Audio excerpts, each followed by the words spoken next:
안녕하세요. 오늘은 증여세 계산법에 대해서 일반적인 증여세 계산 방법과 세법에서 특별히 혜택을 주고 있는 특례세율을 적용한 특례증여세에 대해서 계산 방법을 자세히 설명드려 보겠습니다. 먼저 일반적인 증여세 계산입니다. 일반적인 증여세는 보통 13가지 정도로 구분해서 계산할 수 있는데 오늘 제가 일반적인 증여세 계산법에 대해서 완벽하게 해부해 보겠습니다. 증여세 계산은 수중자가 거주자인 경우를 가정해서 계산을 해보겠습니다. 첫 단계에서는 증여세를 계산할 재산의 가액, 과세가액을 산정하게 됩니다. 과세가액에는 세금을 매길 증여재산만 합산하기 때문에 비과세나 채무를 공제하게 됩니다. 그리고 나서 증여세에서 특별하게 혜택을 주고 있는 공제액을 차감하게 됩니다. 가족관계에 대한 세법상의 배려다 이렇게 볼 수가 있습니다. 그리고 나서 과세 표준이 나오게 되면 여기에 증여세 세율을 곱해서 산출세액이 계산되고 할증세액이나 세액공제를 적용해서 최종적으로 증여세가 산출되는 기본적인 단계를 가지고 있습니다.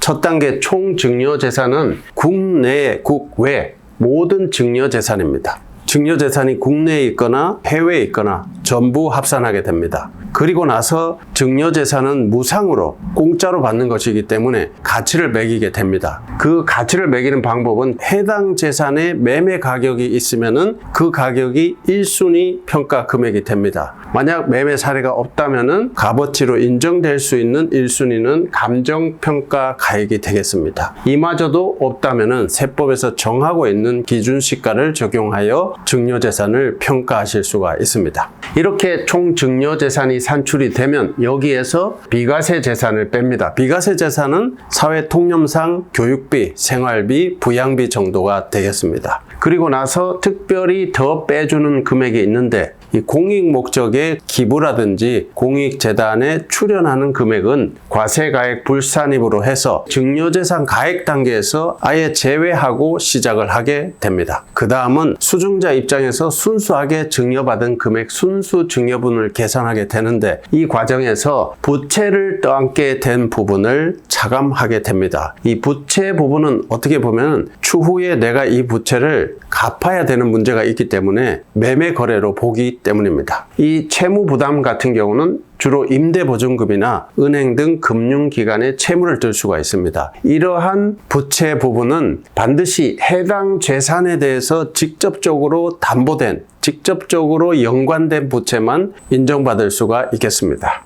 이렇게 부채가 연계된 증여는 부담부 증여로 부르면서 부채 부분은 양도소득세, 순수한 증여분은 증여세 신고, 이원적으로 신고를 하셔야 하는 것입니다. 증여세를 매길 수 있는 증여세 과세 금액이 이렇게 산출이 됩니다. 증여세 과세 가액은 동일인 기준, 여기서 동일인은 부모님 두 분을 의미한다. 이렇게 이해하시기 바라겠습니다. 증여는 과세 단위가 10년입니다. 과거 10년을 기준으로 해서 증여를 한 번, 두 번, 세 번 이렇게 했으면은 이 세 번의 증여를 마지막 증여 시점에서 모두 합산하게 됩니다. 이 과정에서 총 증여재산을 합산해서 증여세를 계산한 다음 기납부세액으로 공제를 해주게 됩니다. 이렇게 증여세 과세가액이 최종적으로 확정된 다음에는 증여재산 공제라는 증여세만의 특별한 공제제도를 적용하게 됩니다. 증여세 과세가액 합산 단위와 마찬가지로 10년 누적 한도로 공제를 해주고 있습니다.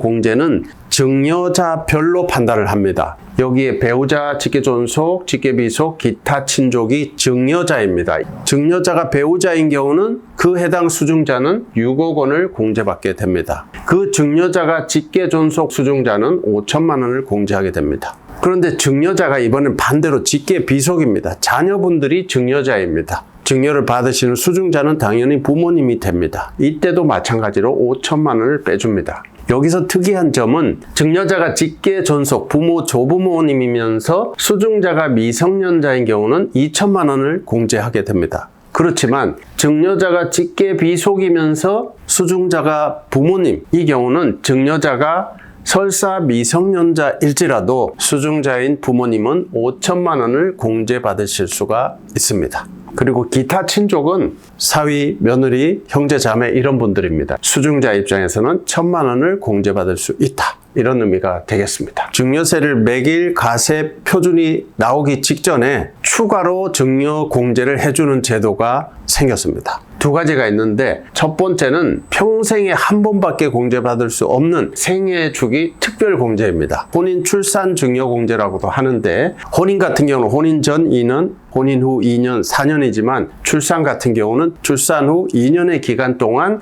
추가로 1억 원까지 받은 금액을 공제받을 수가 있습니다. 그리고 특별한 추가 공제가 하나 더 있는데 재난 및 감정평가 공제입니다. 이 재난 공제는 증여세 신고 기한, 즉 증여받은 달의 말일로부터 3개월입니다. 3개월 이내에 해당 증여받은 재산이 멸실된 경우는 상실가액을 공제해주는 제도입니다. 직접적으로 연관된 재산에 대해서 감정평가를 받는 경우는 감정평가 수수료를 증여재산 공제 단계에서 역시 공제를 해주고 있는 제도입니다. 이렇게 생애주기 특별공제, 그리고 멸실, 상실가액 공제, 감정평가 수수료 공제까지 끝나면은 세금 계산의 기준이 되는 과세 표준이 최종적으로 산출이 되겠습니다. 과세 표준이 이렇게 산출이 되면 세율을 곱하게 되는데 증여세 상속세 세율은 이렇게 5개 구간으로 나눠져 있습니다. 그리고 세율을 적용할 구간을 나누게 되는데 그것이 바로 과세 표준 구간입니다. 모든 공제를 차감하고 난 금액이 5억 원이 안 되는 경우는 20%를 곱하게 됩니다. 마찬가지로 10억 이하는 30, 30억 이하는 40, 30억을 초과하면 50%를 곱하게 됩니다. 이 세율표 구간에서 자세히 보시면은 문제가 하나 있습니다. 5억 원 이하의 구간에서는 획일적으로 20%를 곱해버립니다. 그렇지만 사실 구간을 둘로 나눠야 됩니다. 1억 원까지는 10%를 곱하고 1억 원을 초과하는 4억 원은 20% 이렇게 두 구간으로 나눠야 되는데 증여세 계산 속산법에서는 5억 원 이하의 가표는 일단 20%를 획일적으로 곱하고 1억에 20%를 곱한 구간은 원래는 10%를 곱해야 했으니까 세율 차이 10% 1,000만 원을 공제해 주게 됩니다. 5억의 과세 표준이 나왔다면 5억 곱하기 20, 1억이 나오고 세율 중복 차이 1,000만 원을 곱해서 1억 빼기 1,000만 원, 9,000만 원 산출이 됩니다. 이 계산 방법을 속산법, 간편법 부르고 있습니다. 산출세액은 과세 표준에 해당 세율을 곱하고 누진공제액을 차감해서 간편법을 많이 사용하고 있습니다. 누진공제를 차감하는 이유는 구간별 세율 차이를 조정하기 위한 그런 의미로 해석될 수 있습니다. 이 속산법을 이용하는 간편법은 과세 표준 구간으로 1억 원 이하는 10%입니다. 10%를 곱하고 구간이 단일 구간이기 때문에 누진공제액은 나오지 않습니다. 그렇지만 과세 표준 5억 원 이하는 20% 구간인데 이때는 구간이 두 가지가 중복되기 때문에 그 차이 1,000만 원을 공제해 줍니다. 그리고 과세 표준 10억 원 이하는 3개 구간이 겹치는데 그 3개 구간의 세율 차이를 조정해 주는 금액이 6,000만 원. 마찬가지로 40% 구간은 4개 세율 구간이 겹칩니다. 그 차이를 공제해 주는 금액이 1억 6천만 원. 그리고 마지막으로 30억 초과 가표 구간에서는 50% 세율이 적용되는데 5개 구간이 겹칩니다. 겹치는 구간을 조정하는, 즉 차감해 주는 금액이 4억 6천만 원 이렇게 계산이 되는 것입니다. 이렇듯 누진공제액 제도 간편법은 복잡한 구간별 계산을 한 방에 해결해 줄 수 있는 훌륭한 수학적 방법이라고 할 수가 있겠습니다. 세대 생략 할증이나 세액공제를 조정해서 마지막 최종 부담 증여세를 계산하게 되는데 세대 생략 할증은 할아버지 할머니로부터 부모님을 제키고 손주분께서 직접적으로 증여를 받게 되는 경우는 손주분 기준으로 산출된 30%를 증여세액으로 산출하게 되겠습니다. 그리고 나서 신고세액공제가 마지막으로 있는데 이 신고세액공제는 증여받은 달의 말일로부터 3개월입니다. 이 3개월 이내에 정상적으로 기한 내 자진 신고를 했을 때만 산출세액의 3%를 공제해주는 제도가 증여세 신고세액 공제제도입니다.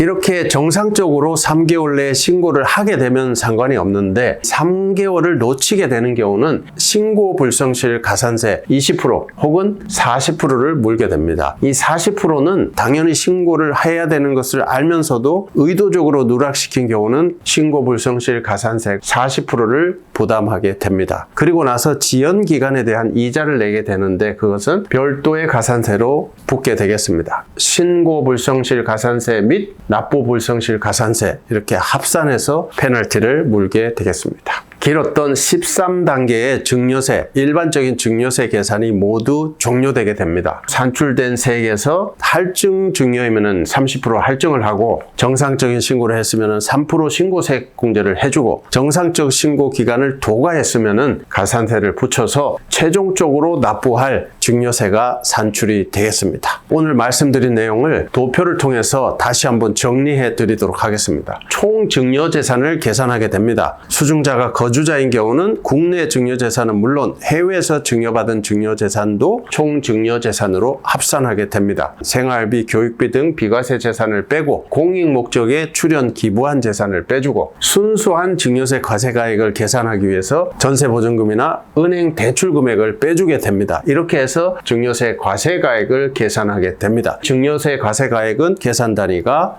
10년입니다. 이렇게 증여세 과세가액이 나오면 이제 증여세만의 특별한 비과세 제도, 증여재산 공제, 친족 증여 공제 제도를 적용합니다. 배우자 6억, 직계존속 부모님 5천만 원, 기타 친족 1,000만 원. 이 증여재산 공제를 빼고 그 다음 감정평가 수수료를 빼면은 드디어 증여세를 직접적으로 매기게 되는 과세 표준이 나오게 되고 이 과세 표준에 세율을 곱하고 세율 구간 차이를 조정하는 누진 공제를 빼면은 증여세 산출세액이 나오게 됩니다. 바로 납부를 하는 것이 아니고 세대를 생략한 증여, 즉 할아버지가 손자한테 직접 증여했으면은 세대 생략 할증 30% 그리고 정상적인 신고를 했으면 3% 세액공제, 기간을 놓쳤으면 가산세, 이렇게 해서 최종적으로 수증자분이 납부할 증여세가 계산이 되겠습니다. 당신이 걸어갈 사업의 길 우리가 지켜드리